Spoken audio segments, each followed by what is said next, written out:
کسی بھی چیز کے حلال یا حرام کرنے کا حق صرف اللہ کو ہے، یعنی قانون اللہ کا ہے، تو کوئی انسان اس قانون میں اپنا دخل نہیں کر سکتا۔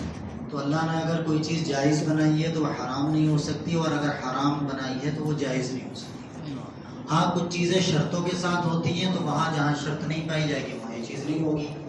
مثال کے طور پر پانی جو ہے صاف ستھرا ہے، پینے کا جائز ہے، لیکن اس میں کوئی گندگی پڑ گئی تو اب وہ ناپاک ہو گیا تو پینے کا نہیں رہا، تو وہ ناپاکی کی وجہ سے، جہاں نہ ہو تو یہ الگ بات۔ لیکن کچھ چیزیں ہیں جو اللہ نے حرام ہی بنائی ہیں۔ بہت سارے جانور ہیں جن کا گوشت نہیں کھا سکتے، وہ حرام ہے۔ بہت سے جانور ہیں جن کا گوشت حلال ہے، وہ حلال ہے۔ تو قرآن یہ کہتا ہے کہ اللہ نے جو چیزیں حلال کی ہیں آپ اپنی طرف سے حرام مت کرو۔ بعض لوگوں کا ہوتا ہے کہ وہ اپنے اوپر کہ میں یہ حرام کر لیا، تو وہ حرام کرنے کا حق کسی کو نہیں ہے۔ آپ کا اگر کسی چیز کا مزاج نہیں ہے یا کسی چیز کو طبعی طور پر دل نہیں لے رہا ہے تو استعمال نہ کیجیے، کوئی حرج نہیں، لیکن یہ سوچ کر کے کہ یہ چیز حرام ہے میرے لیے تو یہ صحیح نہیں ہے۔ اگر مان لیجیے بعض ممالک میں جیسے ہمارے ہندوستان میں بعض جانور وہ ہیں جو سرکاری طور پر جن پر پابندی ہے، تو آپ یہ نہیں کہہ سکتے کہ یہ حرام ہے، کیونکہ حرام کرنے کا حق نہ ان کو ہے، نہ ہم کو ہے، نہ آپ کو ہے۔ حرام کرنے کا حق تو اللہ کو، اللہ نے حلال بنایا۔ ہم ایک مصلحت کی بنیاد پر، ایک احتیاط کی بنیاد پر اس چیز سے بچیں، یہ اچھی بات ہے، اس سے ہم بچیں مصلحت کی بنیاد پر، فتنہ نہ پھیلیں، کوئی جھگڑا نہ ہو، تنازع نہ ہو، یہ اچھی بات ہے۔ لیکن یہ کہ وہ حرام ہے، اگر ہم یہ والا پہلو اختیار کرتے ہیں تو پھر یہ جائز نہیں ہوگا، یہ درست نہیں ہے، پھر ہم مجرم ٹھہرائیں گے کہ ایک اللہ کی جائز کردہ چیز کو ہم نے گویا خود حرام کر لیا، تو حرام نہیں کر سکتے۔ تو اس لیے حرام اور حلال کا تعلق صرف اللہ کی ذات سے، قانون بنانے کا کام صرف اللہ کا ہے، اس میں کسی کی کوئی کوشش کامیاب نہیں۔ اسی لیے اچھا بعض جانور وہ ہیں جو کسی کے نام پر چھوڑ دیے گئے، وہ فی نفسی تو جائز تھے، مطلب بھینس ہے وہ ایک جائز ہے، بکری ہے وہ ایک جائز جانور ہے، آپ اس کو صحیح طریقے پر ذبح کرنا چاہیے۔ اگر آپ نے اس کو کیا کہتے ہیں، کسی نے اس کو کسی کے نام پر چھوڑ دیا، جیسے غیر مسلموں میں کیا کہتے ہیں بہت ساری دیویوں کے دیوتاؤں کے نام پر چلتا ہے، بہت سے مسلمانوں میں بزرگوں کے نام پر چھوڑنے کا بھی رواج چلا آ رہا۔ تو اگر کسی نے اس طرح سے وہ جانور ہی نظر مان کر چھوڑ دیا ہے تو وہ جانور اب حرام ہو گیا، وہ جانور استعمال نہیں کر سکتے آپ، کسی کے لیے جائز نہیں ہو، وہ حرام ہے بالکل۔ تو جو جانور اس طرح کے ہیں ان کو بالکل حرام، قرآن نے ان کو بالکل سختی کے ساتھ منع کیا۔ ایک وہ جانور جو جانور بالکل فی نفسی جائز ہے، جیسے بھینس ہے، بکری ہے، اس طرح کے جتنے جانور، لیکن وہ ذبح نہیں کیا گیا شرعی طور پر، بس ہی کیا کہتے ہیں مار کر کے تڑپا کر کے وہ مر گیا اور پھر کھا لیا، تو یہ حرام ہے۔ یہ ذبح تو کیا گیا گردن کے ذریعے سے ہی، جو رگیں ہیں یہ والی کاٹنا یہ ضروری ہے، کاٹا تو گیا، ذبح تو کیا گیا، لیکن وہ اللہ کے علاوہ کسی کا نام لیا گیا یا اللہ کا نام ہی نہیں لیا گیا تو پھر یہ جائز نہیں ہے۔ ہاں اگر ایک مسلمان آدمی ذبح کرے اور اس کے دل میں اللہ کا نام ہو اور زبان سے اگر وہ کہنا بھول جائے تو ایسی صورت میں وہ جائز ہو، لیکن غیر مسلم کا اگر ذبیحہ ہے تو بالکل قطعاً جائز نہیں ہے۔ اس کا تذکرہ پورا کیا کہتے ہیں سورہ انعام میں بھی ہے اور آگے بھی اس کا تذکرہ ہے، پورے تفصیل کے ساتھ اس موضوع کو کئی جگہوں پر سورہ مائدہ میں بھی ذکر کیا گیا اور پھر سورہ انعام کے اندر بھی اس موضوع کو ذکر کیا گیا، تو یہ سمجھنے کی چیز ہے۔ دوسری بات یہ بیان کی گئی یہاں پر کہ جو اللہ کی حلال چیزیں اللہ نے دی ہیں خوب کھائیے۔ اس کے بعد قسم کا ایک مسئلہ ذکر کیا گیا، قسم جو ہم لوگ کھاتے ہیں نا ایک معمولی چیز سمجھتے ہیں، قسم بڑی اہم چیز ہے، بہت اہم چیز ہے۔ قسم تین طرح کی ہوتی ہیں، یاد رکھیے شریعت میں جو اسلام نے دی ہیں۔ ایک قسم وہ ہوتی ہے جس کو ہم کہتے ہیں یمین اللغو، جس کا ذکر یہاں قرآن میں بھی ہے، لا یؤاخذکم اللہ باللغو فی ایمانکم، جو تمہاری لغو قسمیں یعنی بیکار جن کا کوئی مطلب نہیں ہے، ان پہ اللہ کی طرف سے کوئی پکڑ نہیں ہوگی۔ اب بیکار قسم کا مطلب یہ ہے کہ نہ تو وہ کسی معاملے میں جھوٹی قسم کھائی جا رہی ہے، نہ وہ آگے کسی کام کے کرنے کے تعلق سے قسم کھائی جا رہی ہے، بس ایک آدمی کی زبان پہ ایک چیز چل گئی ہے قسم سے تو وہ والی قسم۔ اس طرح کی جو قسمیں ہوتی ہیں یہ لغو قسم ہے، اس کا کوئی مواخذہ نہیں، لیکن بچنا چاہیے ان چیزوں سے۔ ایک قسم ہوتی ہے جو جھوٹی ہوتی ہے، اس کا تعلق گزرے ہوئے زمانے سے، ماضی سے ہوتا ہے، کہ کسی کا کوئی واقعہ پیش آیا، آپ اس میں تھے، آپ نے اس کی طرف سے جھوٹی قسم کھا لی، آپ نے جھوٹی قسم کھا کے کسی کے حق میں گواہی دے دی، جھوٹی قسم کھا کر، تو یہ یمین غموس بھی کہلاتی ہے شریعت میں، یمین کاذبہ بھی کہلاتی ہے، یمین فاجرہ بھی کہلاتی ہے۔ اس قسم کو کھانے والا گناہ کبیرہ کا مرتکب ہوگا، جب تک وہ سچی پکی توبہ نہیں کر لے گا تب تک اس قسم کے گناہ سے وہ معاف نہیں ہو سکتا۔ اور تیسری قسم ہے جس کو یمین مؤکدہ یا یمین منعقدہ کہتے ہیں۔ اس قسم کے احکام یہاں پر ذکر بھی کیے گئے اسی آیت کے اندر۔ وہ قسم یہ ہے کہ آپ نے آگے کسی زمانے میں کوئی کام کرنے کا ارادہ کیا اور قسم کھائی۔ اب دو طرح کی بات ہو سکتی ہے، آپ جو کام کرنے کے لیے قسم کھا رہے ہیں وہ کام فی نفسی اچھا ہے، بھلائی کا ہے، نیکی کا ہے، خیر کا ہے، یا وہ کام حرام ہے۔ دو الگ الگ باتیں، دونوں کے احکام بھی الگ الگ ہیں۔ اگر وہ کام اچھا ہے، آپ نے قسم کھائی کہ میں کل کو اتنے لوگوں کو یا اتنے ضرورت مندوں کو اپنی طرف سے افطار کراؤں قسم کے ساتھ، یا آپ نے کوئی اور قسم کھائی اس طرح کا کوئی اچھا کام جو اچھا ہے پسندیدہ اللہ کے ہاں، تو اس کام کو کرنا آپ کے اوپر ضروری ہے۔ اگر آپ نے وقت کی قید لگائی تھی اور اس وقت نہ کیا تو آپ کو اپنی قسم کا کفارہ دینا ہوگا۔ قسم کا کفارہ کیا ہے؟ 10 غریبوں کو 2 وقت کا معتدل کھانا دینا، یا کپڑا دینا، یا غلام آزاد کرنا، اور یہ سب کوئی صورت نہ ہو تو 3 دن کے روزے رکھنا، یہ قسم کا کفارہ ہے۔ اور دوسری صورت یہ ہے کہ قسم جس چیز کی کھائی آپ نے وہ کام صحیح نہیں تھا، مثلا آپ نے چوری کرنے کی قسم کھا لی، کسی کا مال ہڑپنے کی قسم کھا لی، کسی پر ظلم کرنے کی قسم کھا لی، تو یہ عملی صحیح نہیں ہے۔ تو اس قسم کے لیے سیدھا حکم یہ ہے کہ اپنی قسم کو چھوڑیے، وَأَتِ الَّذِي بِمَا هُوَ خَيْرٌ وَكَفِّرْ عَنْ يَمِينِكَ، یہ حدیث کے الفاظ ہیں کہ جو عمل اچھا وہ کیجئے اور اپنی قسم کا کفارہ دیجئے۔ مطلب اچھا ہے کہ مطلب آپ نے چوری کرنے کی قسم کھائی تو چوری مت کیجئے، اچھا عمل یہ ہے، تو وہ بات ہو گیا۔ چونکہ آپ نے قسم تو کھائی تھی تو اب اس کو ٹوٹ گئی، پوری نہیں ہوئی، تو اب اس کا کفارہ دیجئے۔ اگر کوئی آدمی قسم کھا کے کسی کام کو کہتا ہے لیکن قسم کے ساتھ لفظ انشاءاللہ لگا لیتا ہے، قسم کے ساتھ اگر لفظ انشاءاللہ لگا لیتا فوراً ایک ساتھ، ایسا نہیں کہ قسم تو کھا لی اب 1 منٹ کے بعد یا کہیں آگے جا کے انشاءاللہ لگائے تو اس کا اعتبار نہیں، قسم کھائی اور ساتھ میں ہی انشاءاللہ کا لفظ بولا ہے، تو اب اس قسم کو پورا کرنا آپ پر واجب نہیں ہے، آپ پورا کر لیں اچھی بات ہے، اور نہ کر پائے تو کوئی کفارہ نہیں ہے۔ اس لیے کہ اب مطلب یہ ہو گیا کہ اللہ چاہے گا، تو گویا کہ اس میں پھر یہ سمجھا جائے گا اللہ کی مشیت نہیں تھی، ہو گیا تو اللہ کی مشیت تھی۔ انشاءاللہ کا مطلب یہ ہوتا ہے، یہ ضروری بات ہے۔ اسی طرح کی چیز ایک ہوتی ہے نظر، جیسے یہاں قسم کی بات کہی گئی، ایسی ایک چیز ہوتی ہے نظر۔ نظر کا مطلب یہ ہوتا ہے کہ انسان کسی کام کے کرنے کا ارادہ، کسی کام پر کوئی موقوف کر کے نظر مانتا ہے۔ مثال کے طور پر آپ اس کو ایسے کہہ لیجیے کہ اگر کوئی امتحان کا زمانہ ہوتا ہے، بہت کیا کہتے ہیں سب نیک بن جاتے ہیں ماشاءاللہ امتحان کے زمانے میں، تو اب کوئی یہ قسم کھا دے کہ اگر میں پاس ہو گیا تو انشاءاللہ یہ کام کروں گا، یا یہ صدقہ کروں گا اتنے کا، یا اتنے نوافل پڑھوں گا، یا یہ کام کوئی بھی اس طرح کا، تو یہ ہے نظر ماننا۔ تو آپ نے اچھے کام کی نظر مانی ہے تو اس کو پورا کرنا واجب ہے، نہیں کر پائیں تو وہی کفارہ دیں گے جو قسم کا ہے۔ اسی طرح اگر کسی نے برے کام کی نظر مان لی تو پھر اس کا بھی وہی حکم ہے جو قسم کا ہے، یعنی وہ نظر پوری مت کیجیے اور اس کا کفارہ ادا کر دیجیے جو قسم والا کفارہ ہے، 10 مسکینوں کو کھانا کھلانا، یا ان کو کپڑے پہنانا، یا 3 دن کے روزے رکھنا۔ چونکہ غلام والی شکل موجود نہیں اس لیے میں نے اس کو ذکر نہیں کیا۔ اس کے بعد پھر آگے حج سے متعلق ایک مسئلہ ذکر کیا گیا تفصیل کے ساتھ کہ حج کے موقع پر ظاہر ہے بعض چیزیں جو جائز ہوتی ہیں احرام کے بعد وہ بھی حرام، بہت ساری چیزیں حرام ہو جاتی ہیں، تو اس میں شکار وغیرہ کی چیزوں کی کچھ چیزیں ذکر ہیں۔ لیکن اس کے بعد جو بات ہے وہ یہ ہے کہ یا ایھا الذین آمنوا لا تسألوا عن شیء تبد لکم تسؤکم، کہ ایسی چیزیں مت پوچھا کرو جو تمہارے لیے مفید نہیں ہے، تمہارے کام کی نہیں ہے، اور اگر تمہیں معلوم ہو جائے تو اور تکلیف ہو۔ اب مان لیجیے کسی کے خاندان کا پتہ نہیں ہے اور کوئی کہنے لگے بھائی کیا کہتے ہیں میرے دادا کون تھے اور اچھے آدمی نہیں تھے مان لیجیے، اور اس کو پتہ بھی نہیں ہے، بھائی آپ اس طرح اسی طرح کا ایک واقعہ پیش آیا تھا اللہ کے رسول کے زمانے میں، اس کو اللہ کے رسول نے بتانا نہیں چاہا، زیادہ انہوں نے کہا تو بتایا، تو قرآن اسی کو کہتا ہے۔ آپ ایسی بات کو جیسے کوئی آتا پوچھے بھائی یہ بتائیے فرعون کی والدہ، فرعون کی بیوی کا نام کیا تھا؟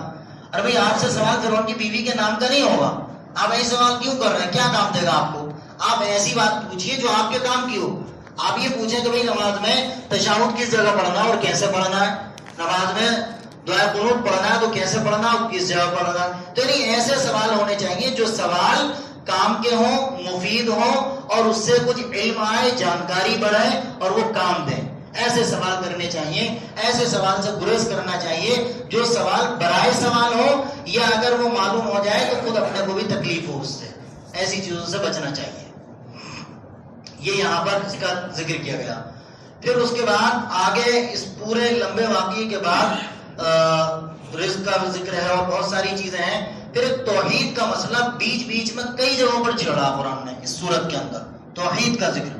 اور پھر اس کو مثال کے ساتھ پورے ایک واقعے سے سمجھایا جو حضرت ابراہیم علیہ السلام کا واقعہ، پورے مثال کے ساتھ کہ بھائی حضرت ابراہیم علیہ السلام نے ستارے کو دیکھا، پھر چاند کو دیکھا، پھر سورج کو دیکھا. ضروری نہیں کہ ایسا ہو، ایک مثال بھی ہو سکتی ہے، بعض علماء نے لکھا، لیکن یہ حقیقت بھی ہے واقعہ قرآن کے الفاظ میں بالکل، کہ مطلب اسی طرح کا واقعہ پیش آیا. انہوں نے دیکھا، کمولی تھی، لگا کہ شاید یار یہ خدا ہوگا، شاید یہ خدا ہوگا، شاید یہ خدا ہوگا. لیکن جو چیز ختم ہو جاتی ہے وہ خدا نہیں ہو سکتی. جو چیز خود ختم ہو جاتی ہے وہ خدا نہیں ہو سکتی. بھائی سورج ہے، چاند ہے، ایک وقت ہے پھر اس کے بعد غائب ہو جاتا ہے. تو خدا کا وجود ایسا ہے جو ہر وقت ہے اور ہر جگہ ہے. خدا ایک ایسی ذات ہے، پروردگار اللہ ایک ایسی ذات ہے جو ہر وقت ہے اور ہر جگہ ہے. اور یہی عقیدہ ایک مومن کا ہونا چاہیے. اگر یہ عقیدہ نہیں ہے تو پھر ایمان نہیں ہے پھر اس کا سلامت. اس لیے کہ اللہ کو حاضر اور ناظر سمجھنے کا مطلب یہ ہوتا ہے کہ اللہ حاضر کا مطلب یہاں ہے اور ناظر کا مطلب ہمیں دیکھ رہا ہے. تو وہ حاضر موجود وہی رہے گا جو ہو، جس کا وجود، اور دیکھے گا وہی جو ہر وقت دیکھنے کی صلاحیت رکھتا ہو. اب جو کچھ دیر ہے اور کچھ دیر نہیں ہے تو ظاہر ہے وہ نہیں رہ سکتا. اسی لیے انہوں نے کہا انی وجہت وجہی للذی فطر السماوات والارض. نہ میں چاند کو مانتا، نہ سورج کو مانتا، نہ ستاروں کو مانتا، نہ آسمان کو، نہ زمین کو. میں کسی کو خدا نہیں مانتا. میں اس ذات کو خدا ماننا ہوں جس نے زمین اور آسمان کو پیدا کیا، جس نے زمین اور آسمان کو پیدا کیا ہے. میں بس اس ذات کو خدا مانتا ہوں، میں نہیں جانتا کسی چیز کو. یہ ہے اصل چیز. تو یہ توحید ہے. توحید جو ہے انسان کے اندر اگر اس کا توحید کا عقیدہ اگر کمزور ہے تو پھر کوئی چیز نہیں ہے. پھر نہ نماز کام کی ہے، نہ روزہ، نہ زکات، کوئی چیز کام کی نہیں ہے. اس لیے کہ توحید ضرور. اور توحید میں جب توحید صحیح نہ ہو تو کیا چیز آئے گی؟ جو میں نے کل ذکر کیا تھا، شرک. توحید اگر نہیں ہے تو پھر اس کے ساتھ جو چیز آئے گی لازماً وہ ہے شرک. اس لیے شرک سے پاک زندگی بنانا ہے تو توحید کو اپنانا ہی ہوگا. یہ ماننا ہی ہوگا کہ خدا بس ایک ہے اور عبادت بھی اسی کی ہو سکتی ہے، سجدے کی بھی لائق وہی ذات ہے، اور مدد مانگی اگر کسی سے جا سکتی ہے تو صرف وہی ایک ذات ہے، اس کے علاوہ کوئی ذات نہیں جس سے ہم مدد مانگ سکیں، جس کے سامنے اپنا دبا رو سکیں، جو ہماری بگڑی بنا سکتا ہے، جو ہر چیز دینے کی صلاحیت رکھتا ہے، کوئی طاقت نہیں رکھتا ہے. یہ عقیدہ جو آگا سنتا بھی ہے، جانتا بھی ہے، دیکھتا بھی ہے، موجود بھی ہے، یہ ساری باتیں اس کے اندر شامل رہیں گی. اس کا کیا وَهَذَا كِتَابٌ أَنزَلْنَاهُ مُبَارَكٌ مُصَدِّقُ الَّذِي بَيْنَ يَدَيْهِ وَلِتُنذِرَ أُمَّ الْقُرَىٰ وَمَنْ حَوْلَهَا. یہ مبارک کتاب ہم نے اتاری ہے، قرآن کا تذکرہ ہے کہ یہ مبارک کتاب ہم نے اتاری ہے. کیوں اتاری ہے؟ لِتُنذِرَ أُمَّ الْقُرَىٰ وَمَنْ حَوْلَهَا. ام القریٰ سے مراد مکہ مکرمہ ہے. ام القریٰ کا جہاں بھی ذکر قرآن میں آیا ہے اس سے مراد مکہ و مکے کی پورا اطراف کا جو آبادی کا علاقہ ہے وہ پورا اس سے مراد ہے کہ یہ ام القریٰ کہ لوگوں کو آپ ڈرائیے اور اس کے آس پاس و کائنات میں جہاں لوگ بیٹھتے ہیں اس قرآن کے ذریعے سے ان تک پیغام پہنچائیے. اور قرآن کی تعلیم اگر نہیں ہے تو پھر بیکار. تو قرآن جو ہے اس سے اصل سبق دینا یہ ہے کہ قرآن کوئی ایسی کتاب نہیں ہے کہ ہم گھر میں سجا کر کے رکھیں یا بس پڑھا لیا پڑھ لیا ختم. ہر انسان کو یہ کوشش کرنی چاہیے کہ قرآن کے معنی اور مفہوم کو سمجھنے کی کوشش کریں، ترجمہ پڑھنے کی کوشش کریں. اگر آپ کچھ نہیں آتا ہے تو اگر آپ زبان نہیں جانتے ہیں عربی اس سے واقف نہیں ہے تو ترجمہ تو آپ اپنی بہت ساری وہ زبان جو زبان بھی آپ کو آتی ہے اس زبان میں قرآن کا ترجمہ ضرور موجود ہے. ہر زبان میں کوئی ایسی زبان نہیں ہے اس وقت جس میں ترجمہ نہ ہو. آپ کو انگلش آتی ہے، انگلش میں ترجمہ تفسیر پوری موجود ہے. آپ کو ہندی آتی ہے، ہندی میں، فرنچ آتی ہے، فرنچ میں ہے، اردو آتی ہے، اردو میں تو بے شمار ہے، فارسی آتی ہے، فارسی بے شمار ہے. یہی وہ زبانیں جو عام طور پر ہمارے یہاں رائج ہیں، جو جانی جاتی ہیں. زیادہ تر لوگ اردو، ہندی، انگلش انہی سے واقفیت رکھتے ہیں اور انہی سے سب کا سابقہ ہے اور اس وقت بہترین قرآن موجود ہے. انگلش میں تو مولانا ماجد دریابادی کا بہترین ترجمہ قرآن و تفسیر ہے، اس سے بہتر شاید کوئی نہ ہو، اتنا اچھا، اتنی بہترین زبان، کیونکہ ان کی تو زبان بھی ایک دم بالکل کیا کہتے ہیں کلاسیکل زبان تھی، تو اس لیے بہت شاندار اگر ہے کوئی پڑھنا چاہے تو اس لیے اس کی کوشش ضرور ہے بھائی. اگر آپ قرآن ہی کہتا کہ اس لیے قرآن اتارا تاکہ تو آپ ڈرائیے لوگوں کو، تو کس چیز سے ڈرائی بھائی؟ اللہ کی وعیدوں سے. اللہ نے جو جہنم کے تذکرے کیے، جو منافقین کے تذکرے کیے، جو ان کے ساتھ اللہ کا سلوک ہوا ہے، جو ان کے اوپر عذاب آئے ہیں، جو زلزلے آئے ہیں، ان مثالوں کو پڑھا کر ان کو ڈرائیے کہ اگر آپ ایسا کریں گے تو آپ کے ساتھ ایسا ہوگا. جہنم اتنی خطرناک جگہ ہے. تو یہ تبھی تو معلوم ہوگا جب اس کا کوئی مفہوم سمجھنا چاہتا ہو. پر تو ہم رہے الذین کفروا من اہل الکتاب والمشرکین فی نار جہنم خالدین فیہا اولئک هم شر البریہ. لیکن ہمیں نہیں معلوم کہ کیا مطلب ہے، ہمیں نہیں معلوم کیا مطلب ہے. مطلب یہ کہ جن لوگوں نے کفر کیا، شرک کیا، وہ جہنم میں ہوں گے اور وہ دنیا کے بدترین لوگ ہیں. اولئک هم شر البریہ، وہ دنیا کے بدترین لوگ ہیں. روئے زمین پر بسنے والے جو لوگ ہیں ان میں سب سے بدترین وہ لوگ ہیں جو شرک کرتے ہیں اور کفر کرتے ہیں، اور ان کا ٹھکانہ جہنم ہے. ان الذین آمنوا وعملوا الصالحات اولئک هم خیر البریہ. اور اس کے بعد جن لوگوں نے ایمان قبول کیا اور اچھا عمل کیا ہے وہ دنیا کے سب سے اچھے لوگ ہیں، سب سے پسندیدہ اللہ کے بندے ہیں. تو یہ تبھی تو معلوم ہوگا نا جب ہم اس کا مفہوم جانتے ہوں گے. ہم قرآن کا مفہوم جاننے کی کوشش ہی نہیں کرتے ہیں آج کے دور میں. ہمارے یہاں قرآن ایک رسمی کتاب بن کے رہ گئی ہے، یہ ایک برکت کی کتاب. قرآن برکت کی کتاب ہے، اس میں کوئی شک نہیں ہے، لیکن وہ برکت کے لیے نہیں اتاری گئی صرف آپ برکت لیں اس کی گھر میں رکھ کر کے. وہ ہدایت کے لیے ہے، اور ہدایت تبھی ملے گی جب آپ کو قرآن کو سمجھنے کی کوشش کی جائے گی. اور آخری بات یہ ہے کہ کوئی بھی کام ہو، آگے جو کہا قل ان صلاتی و نسکی و محیای و مماتی للہ رب العالمین، کہ اخلاص کے ساتھ ہو. اس سے پہلے جو ایک ذکر ہے وہ یہ ہے کہ بھئی اولاد کو، اور عربوں میں ایک رواج تھا نا کہ بچوں کو زندہ درگور کر دینا، لڑکیوں کو خاص طور سے. تو قرآن کہتا بھائی اس وجہ سے کہ تم بھوکے مر جاؤ گے، تمہارے بچوں کو کھانے کو نہیں ملے گا، اس سوچ کی وجہ سے کیا کہتے ہیں اپنے بچوں کو مت مارو، تمہیں بھی ہم کھلا رہے ہیں انہیں بھی ہم کھلائیں گے. روزی تو ہمارے ہاتھ میں، کیسے پیدا کریں گے تو ہم جانتے ہیں، تمہارے ہاتھ میں کچھ نہیں ہے. تمہارے پاس دنیا کی ساری نعمتیں، سارا سب کچھ ہو جائے اور ہمیں روزی نہ دینا ہو تو تم بھوکے مر جاؤ گے اور پیسے لیے لیے گھومتے پھرو گے، لیکن روزی کا ایک دانہ نہیں مل سکتا. قرآن یہ کہتا. تو اس نیت سے اپنے بچوں کو مت مارو. اس زمانے میں مارنے کا طریقہ یہ تھا کہ زندہ بچوں کو زمین میں دفن کیا کرتے تھے. آج کے زمانے میں دوسرے طریقے اپڈیٹ ہو گئے ہیں، بہت کچھ ثواب جانتے ہیں، واقف ہیں اس سے، تو وہ سب مارنے ہی کے طریقے ہیں. تو ان سے بچنا چاہیے اور اولاد کو ایک صحیح سمت میں رکھنے کی اور ایک صحیح عقیدہ دینے کی کوشش کرنا چاہیے. رزق اللہ دے گا، یہ یقین ہونا چاہیے. رازق اللہ ہے، ان اللہ والرزاق ذو القوۃ المتین. اللہ نے صرف یہ نہیں کہا کہ وہ رزاق ہے، رزق دینے والا، بلکہ یہ بھی کہا کہ بہت طاقت والا ہے. طاقت والے کے ہاتھ میں رزق ضرور ہوگا، اس سے بڑھ کر طاقت والا کوئی نہیں ہو سکتا.